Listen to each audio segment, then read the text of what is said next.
Pessoal, tudo bem com vocês? Aqui é a Caliste. Depois de uns 2 meses sem postar nada aqui no canal da Liga, eu resolvi voltar. E hoje eu vim fazer uma resenha sobre uma série muito querida pra mim, chamada Roads of Trust. Vamos lá?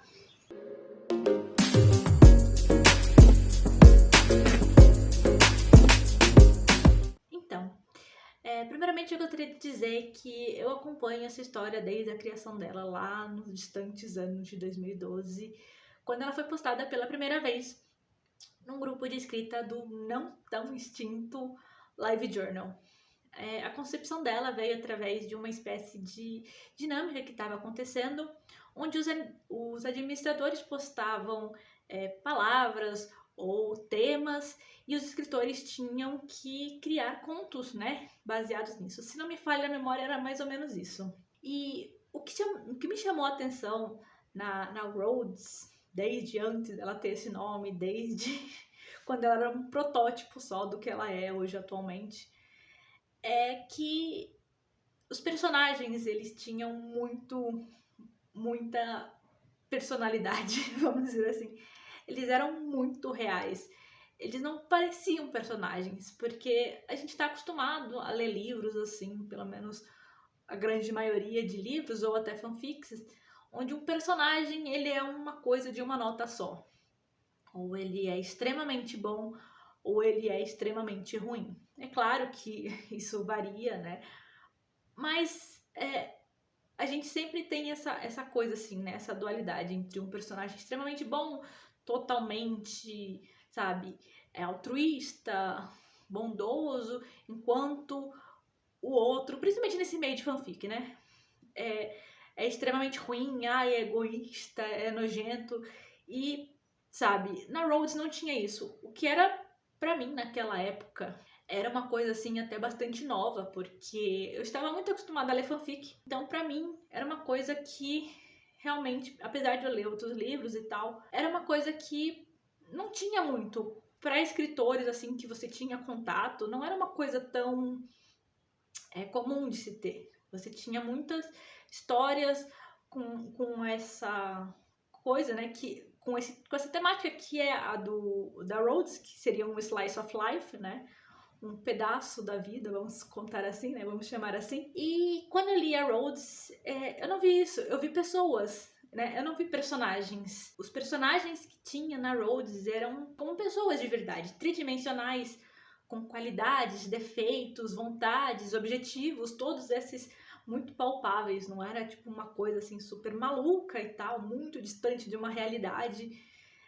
Eram pessoas de verdade e como tal você consegue se identificar bastante com isso, né? Você enxerga ali uma pessoa, você enxerga você mesmo ou uma pessoa que você conhece, porque nós, enquanto seres humanos, nós somos assim, né? Nós não somos seres de uma nota só. A gente é um ser muito plural. A gente, mesmo enquanto a gente fala assim, eu quero ser isso quando eu crescer, a gente pode seguir esse caminho ou a gente pode mudar completamente. E mesmo que a gente resolva seguir um caminho, vamos supor, eu quero ser, sei lá, médico quando eu crescer, durante toda a nossa vida, até a gente alcançar esse objetivo ou não, essa vontade de se tornar alguma coisa, de se tornar um médico, por exemplo, ela vai aumentando e diminuindo conforme a gente progride na nossa vida, com esse desejo se tornando mais fraco por alguma coisa ou muito mais forte. Então, a gente enxerga esse tipo de coisa, a gente tem esse tipo de coisa e enxerga esse tipo de coisa na Rhodes. Os relatos que eu estava lendo ali era como uma história em progresso. E a cada capítulo eu ficava mais e mais interessada para onde aquilo ia dar, o que a decisão de fulano levaria, né, sabe? Onde ciclano iria com aquela ideia maluca. Enfim, a cada capítulo eu ficava mais e mais instigada, mais e mais afeiçoada aos personagens, né? Cada um deles. E todos os outros, não só os protagonistas, mas aos demais, aos personagens paralelos ali que apareciam durante essa história. E eu me via na frente do computador toda semana ali, eu ficava ansiosa para ver uma nova atualização, eu queria saber o que ia acontecer. E é assim até hoje. E aí vocês me falam, caraca, mas como assim até hoje? E eu falo, sim, até hoje. São quase 10 anos de história, mas calma. Não é, sei lá, 10 milhões de capítulos, calma. Nesses quase 10 anos, é óbvio que houveram mudanças no enredo, houveram um refinamento, uma edição, a escrita, né? O próprio autor, nesses 10 anos, se desenvolveu muito como escritor. A escrita ficou muito mais confortável, né? Vamos dizer assim, confortável de se ler. Você conseguia ler com uma facilidade maior. Eu converso com o Kiran, né, o autor, até hoje, e teve uma época em que eu fui, né, reler a Rhodes e eu não encontrei, tipo, diversos capítulos. E eu fui falar com ele, falei, meu Deus, o que aconteceu aqui? E ele me contou que justamente isso, ele estava editando os capítulos, ele estava reformulando ideias, ele estava apagando os pontos que ele não achava relevante e dando atenção àqueles que realmente ajudavam a progredir, né? Durante a história, pontos relevantes, né? Atualmente a Rhodes ela tem 30 capítulos, 30 e poucos capítulos, e são capítulos curtinhos, sabe? São capítulos onde você consegue ler, assim, vários em menos de uma hora, por exemplo. Então, é muito fácil você acompanhar e tem um cuidado e um carinho na escrita muito grandes, assim. Nessa história, nós acompanhamos, né, são dois protagonistas, então nessa história nós acompanhamos o Alisson, que é um menino super tímido, super candinho, assim, né? Ele tem 15 anos, ele adora fotografia e o sonho dele é dançar balé. Ele acabou de se mudar, né? Acabou, entre aspas, tem uns 3 meses que ele foi para uma escola nova, onde por ele ser todo quietinho assim, todo, né, na dele, meio que passou por baixo do radar de todo mundo, e ele se descobriu tendo um crushzinho ali por um dos colegas dele, que era tipo, um bad boyzinho. E também nós temos, né, se por um lado nós temos o Alisson, que ele é todo retraído, todo, né, mais quietinho, por outro nós temos o Sandro, que é o melhor personagem dessa história, assim, eu vou dizer, já tô dando aqui o spoiler pra vocês. Ele é o melhor personagem dessa história, eu amo o Sandro, desde quando ele apareceu pela primeira vez, eu amei o Sandro. E ele é um mecânico, né, todo nerdão, todo bobo, assim. E a cada parágrafo que eu via ele, eu falava assim, Sandro, meu Deus, você é tão lindo, você é tão burro, eu amo tanto você, por favor, continue assim. E as partes com o Sandro, elas são bem mais humoradas, né? E dinâmicas, porque ele tá sempre conversando com alguém, ele está sempre fazendo alguma coisa. E é interessante você ver, né, nessas partes, pelo menos eu enxergo assim, e é uma coisa muito louca, que enquanto nós temos o Alisson, que ele, como eu falei, ele é mais reservado, eu sempre enxergava as partes do Alisson como se tivesse um filtro, né? Tipo, enquanto eu imaginava a cena, eu imaginava ela como se ela tivesse um filtro de cores mais frias, né? Um azul, um cinza. Eu sempre via isso, sabe? Não de forma ruim, não que as partes dele sejam extremamente depressivas, não é isso. Eu via como um filtro de cores mais frias, né?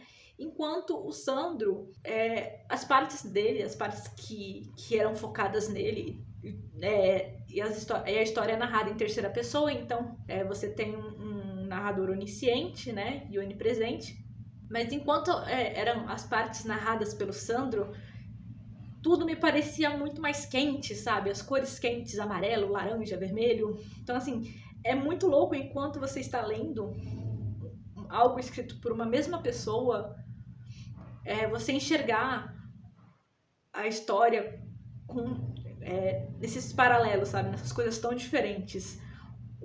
O rapaz que é mais tímido sendo, sabe, tendo esse aspecto mais frio, enquanto o cara que é totalmente, sabe, animadão, assim, você vê com cores mais quentes. Eu acho isso incrível. Tipo, é uma das coisas que também me fez apreciar muito durante quase 10 anos essa história. E não é segredo para ninguém, né, que o Alisson e o Sandro vão se encontrar em algum momento. Inclusive, essa informação tá lá, assim, é uma das primeiras coisas que você lê quando você entra na página. Mas voltando, na questão da história, é muito legal também você ver que cada um começa num ponto diferente. Não só você enxerga essa diferença dos dois, de personalidade, na forma como é narrada, sabe? Você vê ele como duas pessoas completamente diferentes uma das outras, né? Então, o Alisson do jeitinho dele e o Sandro do jeitão dele. E você vê essas histórias acontecendo ao mesmo tempo. As histórias, atualmente, até a data de gravação desse vídeo, ela vai de 2002 até 2007, se eu não me engano. E você acompanha, né? Durante 2002, as histórias são separadas pelos anos, né? Então você vê 2002, as coisas acontecendo com os personagens, cada um na dele. E você vê essa história como duas linhas paralelas, né? Elas vão seguindo e elas estão ali, tipo, elas acontecem ao mesmo tempo, elas são, inclusive, no mesmo país, né?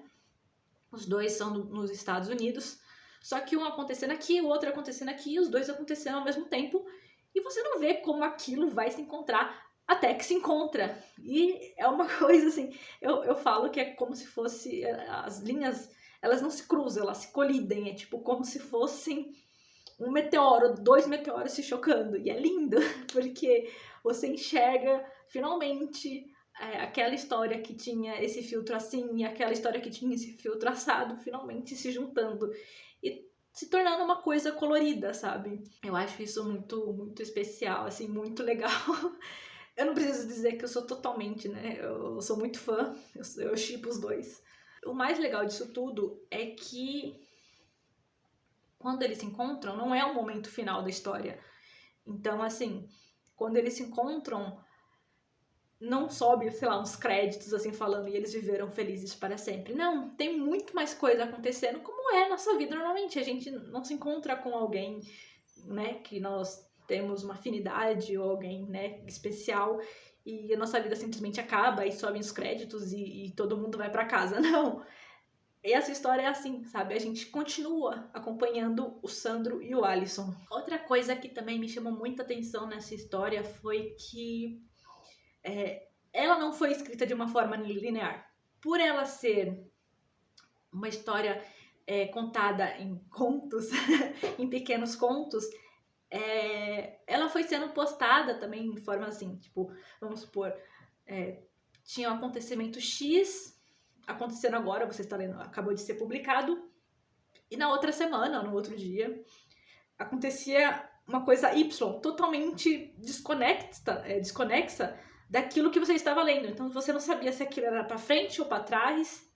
Depois que o autor colocou os anos, ficou mais fácil de compreender, mas até então você não sabia se aquilo era para frente, se aquilo era para trás, se aquilo era a continuação do que você tinha acabado de ler, se aquilo, enfim, tinha alguma relação com aqueles dois personagens que você então estava lendo ali. E é uma coisa que dá para você fazer até hoje, né? Eu acompanhei esses saltos de ida e vinda e foi muito louco.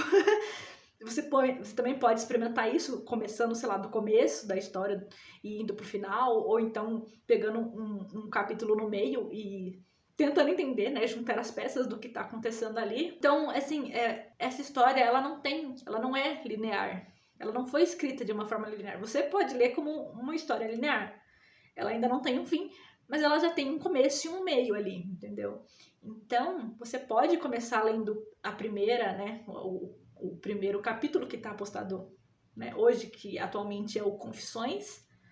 Você pode ler que conta, né, mais ou menos é uma apresentação, né? O Alisson, ele tá ali na escola e ele tá, né, tipo meio, ai meu Deus, o que eu faço? Porque ele escreveu uma cartinha pra um cara que ele tem um crush ali. Ou você pode pegar, sei lá, na metade e ler e, tipo, você, sabe, dá pra você acompanhar tudo de forma linear, dá pra você acompanhar tudo de forma desordenada, dá pra você fazer uma salada ali, o que você quiser. E a história funciona. Essa é a parte mais legal. A história funciona. Ela continua funcionando independente de onde você comece ou de onde você resolva terminar. Ela faz sentido. O que, inclusive, é, sabe, maravilhoso e louco ao mesmo tempo. Eu acho que eu nunca ia conseguir fazer uma coisa dessa na minha vida, assim. Mas eu, particularmente, se eu fosse falar assim, pega aqui pra ler essa história, eu diria pra você fazer o processo todo de forma linear. Ler o primeiro, segundo, terceiro e assim por diante os capítulos. Por quê?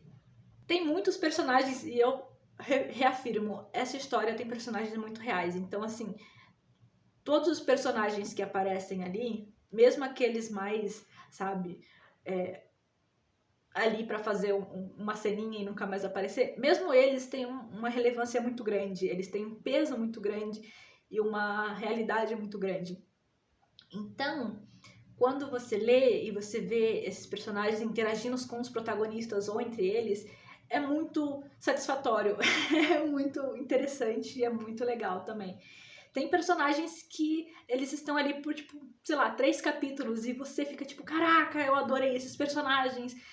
E, cara, eu queria muito que eles continuassem na história. Tem personagens que eles aparecem e eles continuam até o final, né? Ou até onde foi postado até agora. Tem personagens que eles aparecem e somem. Tem personagens que somem e depois aparecem, né? De volta, né? Eu estou falando de você mesmo. Mas é incrível, assim, é um trabalho muito bem feito, é um trabalho muito... tem uma dedicação muito grande, você vê que o autor realmente ele gosta do que ele tá fazendo e ele escreve muito bem. E eu fico muito feliz de poder estar aqui divulgando, né, a Roads of Trust para vocês. E eu espero que ela receba mais atenção, porque, como eu falei, nesse vídeo inteiro de quase, sei lá, 20 minutos, é uma história muito legal, é uma história muito bem criada, é uma história envolvente, com personagens envolventes muito bem trabalhados, muito bem pensados, sabe? Você não vai ter uma coisa maluca ali no meio da história que não se explica. As coisas são muito bem amarradinhas, sabe? O autor, ele tá sempre editando, sempre trabalhando em cima dessa história. Como eu falei, são 10 anos. Então, você sempre vai, sabe, ter uma experiência muito boa, muito satisfatória com a Roads of Trust. Ela é o tipo de história, assim, que te dá uma montanha russa de emoções. Enquanto tem capítulos que você fica com o coração quentinho, tem outros capítulos que você se sente no busão fretado, descendo a Serra das Araras. Você fica tipo, meu Deus, eu quero... pare o ônibus que eu quero descer. O link, como eu falei, vai estar aqui na descrição. Deem uma olhada, comentem. E voltem aqui se vocês gostarem, comentem se vocês gostarem, se vocês não gostarem, se vocês... enfim, deixem seus pensamentos aqui embaixo. E não se esqueçam também de dar like aqui no vídeo, seguir o canal, ativar o sininho para receber as notificações. E é isso. Um beijo e até a próxima. Tchau!